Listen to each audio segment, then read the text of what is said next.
到法風水嘅頻道，我係 Jackie。我係 Katia，上集講咗12生肖如何佩戴物品嚟提升運氣，今集就講下風水物品嘅用途。好啊，有關於風水物品嘅用途呢，有啲風水物品呢可以化煞化病啦，亦都有啲可以提升財運啦，亦有啲呢可以增重人緣感情，亦有啲可以提高學習能力，亦都有啲可以增加自己嘅氣場同埋改善運氣㗎。好嘅，事不宜遲，我哋先講解下化煞化病嘅風水用品。好啊。首先講下啦，葫蘆啦，葫蘆可以用嚟化煞或者化病㗎，放喺今年嘅流年病位啦、災煞位等等嘅。通常咧，風水店鋪咧都有得賣㗎，品種有木製啦、金屬啦或者石製類等等嘅。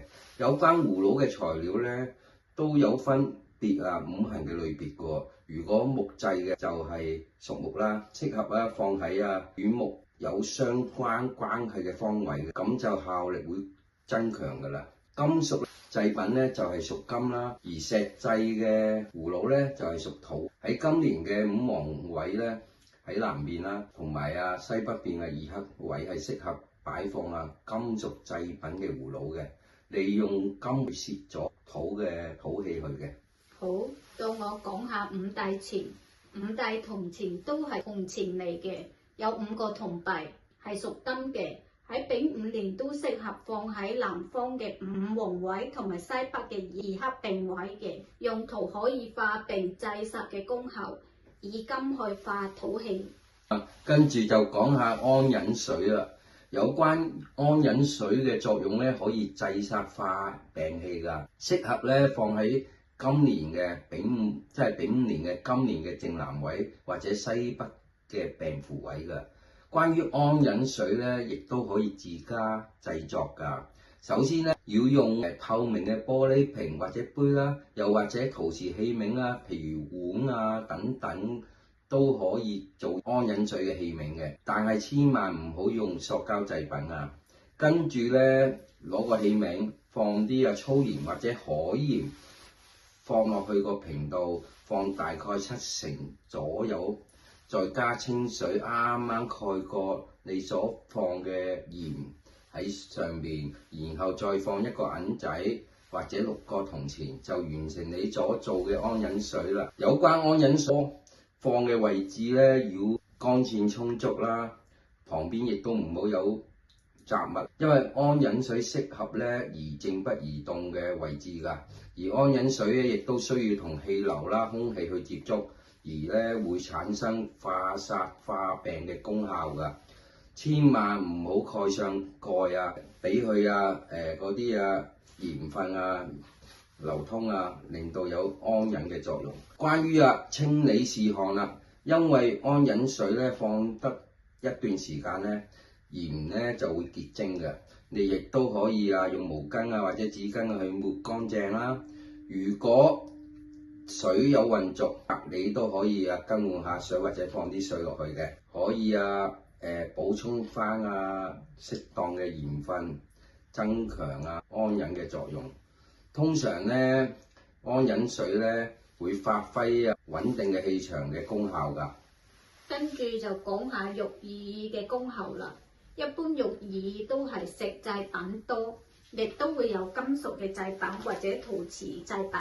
有關玉耳嘅功效可以用嚟化煞化病，或者係催旺嘅氣場㗎。有吉祥意義，適合放喺今年嘅南面五黃位同埋西北嘅二黑位，用途就係化病化煞。另外可以放喺今年嘅東面8白星，催旺財星。如果你想催旺北方6白星，你可以用金屬製品嘅玉耳催旺偏財星㗎。好，跟住就講下龍龜嘅風水聖物啦。風水店嘅龍龜咧，都係以石製品啦，又或者金屬品嘅。龍龜嘅功效咧係用嚟化煞擋煞㗎。擺放嘅位置適合放喺你家居啦、辦公室店鋪有關嘅災煞位㗎。如果你家居外面見到有煞啦，有嘅建築物啦，如角煞啦、尖形物啊等等啦，就可以用龍龜去擋煞㗎。有關擺放龍龜嘅位置咧，以龜背咧向有煞嘅地方，而龍頭咧就向屋裏邊就可以啦。關於選擇你所買嘅龍龜咧，就選擇繞翼龜背夠圓夠拱為最好咯。跟住就到我講下聚寶盆。聚寶盆嘅作用係聚集財氣嘅功效，適合放喺財位。丙午年可以放喺正東面或者正北面呢兩個財位嘅位置嚟提升財運。再講下元寶，元寶有石製品或者係金屬製品，外形係金锭，作用係增加財氣嘅功效，都係適合放喺今年嘅東方或者係北方財位，用作增加財運嘅用途。好啊，跟住講下三角錢錘啦。三角錢錘亦都係一種風水聖物嚟㗎，外形咧似青蛙，只係有3隻腳㗎，而作用咧係催財增加財運㗎。市面上有2種喎，一種係咬錢嘅錢錘啦，另一種係冇咬錢嘅錢錘，即係吸錢嘅錢錘咯。物料咧都係以石製品或者金屬品嘅，都係有啲粉晶啊石製品㗎。先講下咬錢錢錘嘅功效啊，同埋擺放嘅位置啊。咬錢錢錘咧功效係幫你擔財回家啦，令你提升財運㗎。喺今年咧最適合擺放嘅位置喺東面啦同埋北面啦嘅財星方位㗎，可以長期擺放喺你家居、辦公室或者店鋪嘅門口或者窗口㗎等等嘅。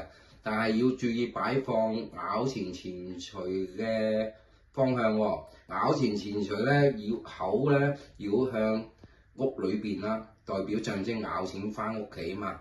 如果擺放咬錢嘅口向外邊咧，就代表攞錢出去咁解啦。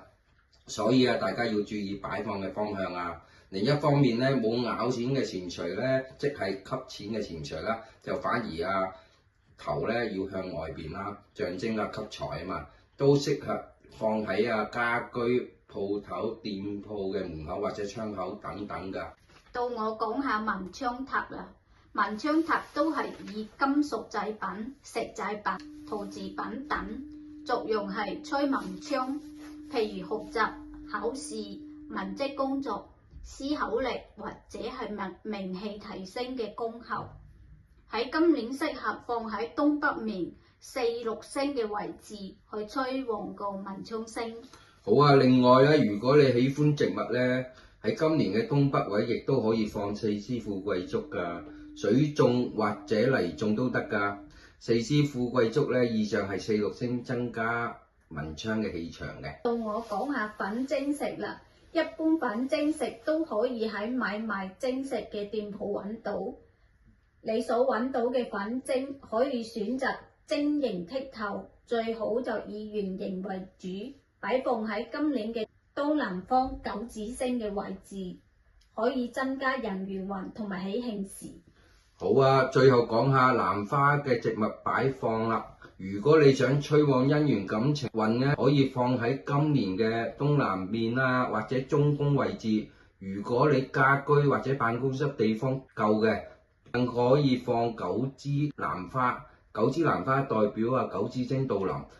如果放喺中宮嘅，今年有18星嘅關係咧，可以放9支蘭花，代表合數19合10，情投意合，旺姻緣，催旺姻緣，催旺人緣，喜事來臨啊！今日嘅時間就差唔多啦，下集我哋繼續介紹其他風水物品。